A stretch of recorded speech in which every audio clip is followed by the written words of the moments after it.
Good afternoon, Coach. We'll get started here with John and then Bo. Hey, Doug. First, have you named it? Are you going to name a starting quarterback? Is it going to be Jalen week 17? And also, you mentioned on the radio this morning you're fully confident in returning. Is that a personal belief or is that something you got from the organization? I am gonna start Jalen again this week. Going into week 17, definitely want to continue to evaluate and not only him but the rest of the team and where we are moving forward and in regards to my status, obviously Jeffrey and I have a lot of conversations throughout the season. Obviously our main focus is on the season right now. Currently, we still have one game to play, and really, my confidence lies in myself. That I know that I know exactly how to get things fixed. We've won a lot of games around here. We've been in the postseason 3 out of the last the 5 years that I've been here, a championship and all that. So I've seen it, I've done it, and that's where my confidence lies. And so. These conversations that we're talking about will be at the appropriate time. Go ahead, Bo, and then Jamie. Doug, the stuff about job security, do you ever have those discussions with players, or are some of the veterans ever talking to you about things like that? I don't, and I don't really feel the need to talk to the players. I just think that I think if you were to ask the players, I think they would be honest with you on how they feel about me and what the things that we've done around here. So I don't feel the need to necessarily address the team or ask certain guys, on that. Jamie and then Jeff McLean. Doug, I know you take a ton of pride in this team and this city and what you guys put on the field. And the fact that you're 3 years removed from the Super Bowl and ended up with the worst record in the worst division, that's got to weigh on you like crazy. Can you talk about what a personal hit this is to have a season like this? Yeah, this season has been tough. For myself personally, as the head football coach here, obviously as the team, and dealing with the pandemic and just everything that's really hit us through injury and not playing well, and it's very disheartening, and I just I just sit here today and just, have to apologize to the fans and really just, this is not what we expected. It's not what I expected, back in training camp and, the early part of the season. But I know in my heart that this is a great place to play. This is a great place to coach. We do have the best fans. When we win, it's unbelievable and it's exciting, and I know we can get back to that level. Like I said earlier, I know what that looks like. I know what it takes. Me personally, I've been in 3 Super Bowls. I've been on 3 Super Bowl teams, and I've seen exactly how it can be done, and we've got to get that back. We've got some great players. We got some great young players, and they're getting valuable experience right now playing, and it's just unfortunate that we're not winning these games, and I think of yesterday's game is kind of like how our season's gone. We've had opportunities, right? We're in the red zone, we're in the scoring zone, and we just come up short, and that's kind of been the way our season's gone, and it is unfortunate, but I know we can get it turned around and get it fixed. Go ahead, Jeff, and then Kristen. Doug, you spoke about your confidence in yourself and what you've accomplished these last 5 seasons, but how do you explain the 3-year regression that we've seen with the Eagles under your stewardship, the last 2 in 2 of the worst divisions historically the NFL has ever seen? Hey, appreciate the confidence, John. Or Jeff, sorry. You got to look at the injuries, number one, and you got to look at the amount that's piled up on us and the amount of guys on injured reserve. That's that to me has been one of the biggest things that's affected our football team. And then so many young players, and you look at our team yesterday, and there's so many new faces out there. There's so many young players out there playing, and it's been that way the last couple of seasons, and that's the part that is the most challenging to deal with when you're dealing with the roster that way. That gets hit with the amount of injuries. I mean, you look at the offensive line. Let's just start there. You lose Brandon Brooks in the offseason, then Andre Dillard goes down. Then Lane and JP, and your entire O line. Isaac's out for 8 weeks. I mean, where are you going to find continuity? How are you going to get continuity there? And so that to me has been, I think, these last couple of seasons. And really last year, we had a chance to win. We had a chance to win that Seahawk game, that playoff game. And Carson goes down in the first quarter, and who knows what's going to happen after that. So you can't sit here and just say, hey, it's been such a demise. I mean, this has been a strange year all around. So I look at things a little bit differently. Why are you guys then one of the most injured teams the last 3 years? Football's a rough sport, man. Kristen, and then Zach. Hey, Doug, obviously you guys do have a game to play this week. How do things change? Do you try to evaluate some of the younger guys a little bit more? Do you give them a chance to step up? And how do you make sure that everyone stays engaged with no playoffs on the line? Yeah, I mean, that's obviously my challenge this week is to keep everybody engaged. And as far as the young players go, the young players have been playing, and we've had a chance to evaluate them here these last couple of weeks, and we're going to continue to do that. But at the same time, we've got some veteran players that need to play, and we're going into this week, hopefully, going in there and trying to win the game. I mean, that's how we play, and there's a lot of pride, in the locker room, and I know the veteran guys that are still playing are going to keep things together and help me get that message across. Zach and Tim. Hey, good afternoon, Doug. You said you know how to get this fixed. How do you do that? And who's the quarterback to do that with you? Well, obviously, I can't answer the second part.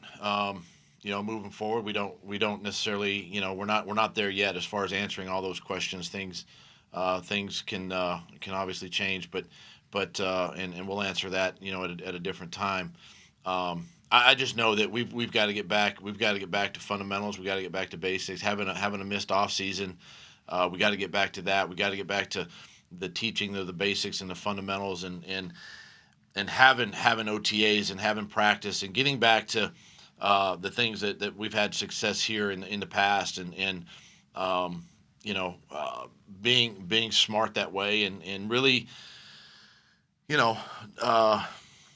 leaning on our past just a little bit, and those things that have helped us win games and win a championship, and that all comes with the off season, moving forward, and we know there's going to be a lot of decisions to be made moving forward, and that's obviously at a different time, but I know that we can get back to that, get back to the fundamentals, get back to the basics, get back to kind of to who we are, start our identity in the off season, and that's where you build the foundation. Tim, and then Les. Hey, Doug, the play that Jordan Mailata suffered the head injury, did you get to see that? What'd you make of it? And how is Jordan doing? Are you sending that tape to the NFL? Yeah, I mean, we'll take a look at it. We'll send it in and see what happens. Jordan's in the protocol, so that's all I can comment on that. And as far as the hit and all that goes, I mean, listen, those are things that happen. I mean, it's you don't want to see that. Obviously, it looked like a helmet blow type play, and it's unfortunate that happened. But he's in the protocol, and we'll see where he's at each day this week. Les, and then Dave. Hi, Doug. Not to belabor yesterday, but I know you went in with the intention of running. Obviously, the first series showed that.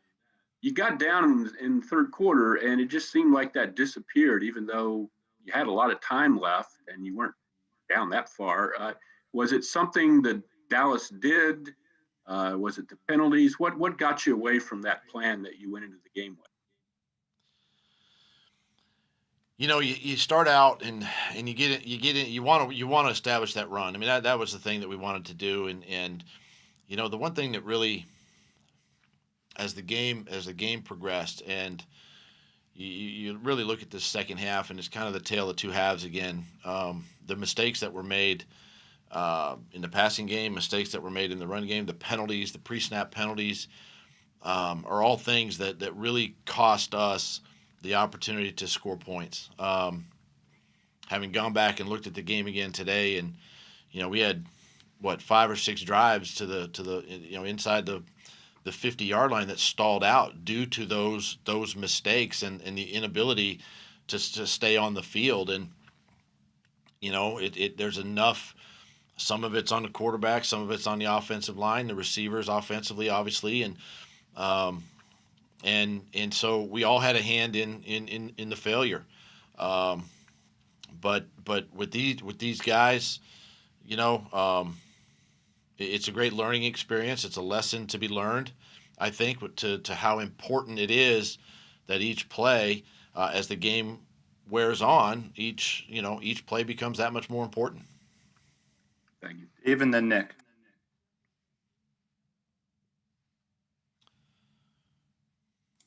Or Nick, go ahead if you're ready. Okay. Yeah. Hi, Doug. I wanted to ask if you had any other injury updates from yesterday besides Jordan, like maybe to Sean. And do you think he got hurt on that first play, on that touchdown play when he did the flip?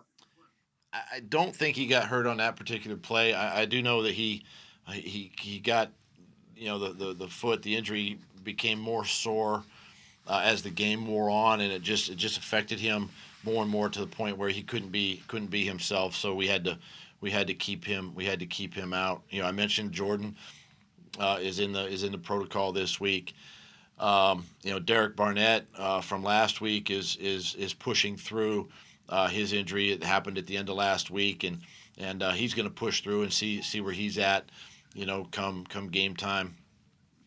Fletcher Cox, similar got injured early in the football game. We're going to see where he's at as the week goes on. So, we're a little nicked up again. Sean Bradley is a little banged up. He's going to be more day to day this week. I'm hoping to get Davion Taylor back. I think we'll get him back this week. Duke Riley back. So we also get some guys. Richard Rodgers is doing well. So anticipate him, coming back this week. Again, we'll see where he's at, on a daily basis. But we're gonna battle through. We're gonna get these guys ready and practice and prepared for Washington. Go ahead, Dave, and then Mike.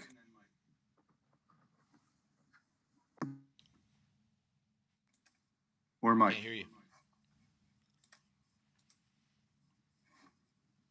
Doug, hey, I'll jump Dave there. When you're evaluating this week, especially your coaching staff, and there isn't the playoffs on the line, how important is it that you're seeing that they're not just going through the motions and that they're really kind of taking this opportunity to develop the young talent and the guys around them? That's one of the things that I go all the way back to the off season when I have really kind of one of my first staff meetings with them, and I basically say, hey, listen, our jobs are based on how well our players play, and it's all about developing, our players and getting them prepared to play. So I know they take a lot of pride in that, and so that's obviously, that doesn't change, right? We have to prepare this week and still have great opportunity to go and play and compete. So I fully expect that the coaching staff is going to get their players ready and go play. Should we try Dave one more time? And then if not, Rob Mahdi's on deck. Can you hear me okay? Got you now. Okay, Yeah. great. You talked about fixing this team going forward. when you look at the roster right now as it's constructed, how many major changes do you think there need to be to do that? Are you asking based on where we currently are, or do you factor in all the injured guys as well? Well, you can factor them in, but I guess you have to take into account some of those players have been injured before, and maybe they're prone to injuries. I don't know how you. Well, listen, Dave. You know as well as I do. The roster changes every year. You know, there's going to be guys that go. There's going to be guys that come. We're going to add new draft picks. It's really hard to sit here and say that this team right now, currently factoring in all the injured players, we're going to be the same team, and that's just not the case. I mean, I think, you know,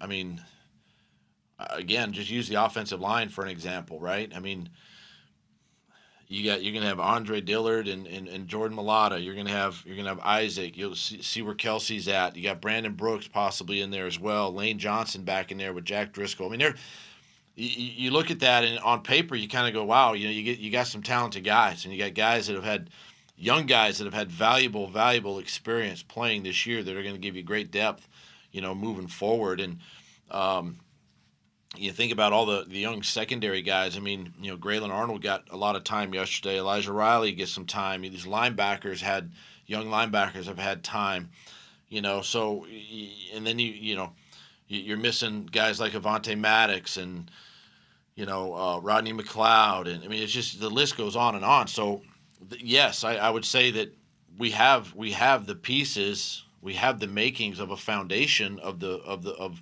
getting things back on track. It's just a matter now of let's add some new pieces to it, right? The draft picks, the free agents, and you know, have an off season, have a training camp, and develop all this, and then go play again next season.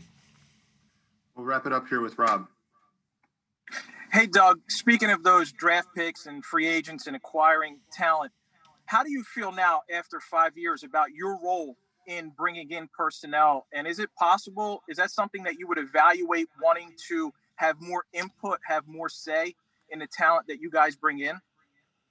You know, Rob, that's one of the things, you know, you get into this business, especially as a head coach, and you do it because you love being around the players and you want to teach football. And I want to be a part of the solution. I want to be a part of the evaluation process. I want to be a voice that's heard, and you know, I want to have that collaborative communication with Howie and his staff, and you know, and be a part of that process. I don't necessarily want to cross that line because of it takes you away from doing your job as a head football coach. And I like being on the football side of things as a former football player and obviously now a coach. That's where my passion lies.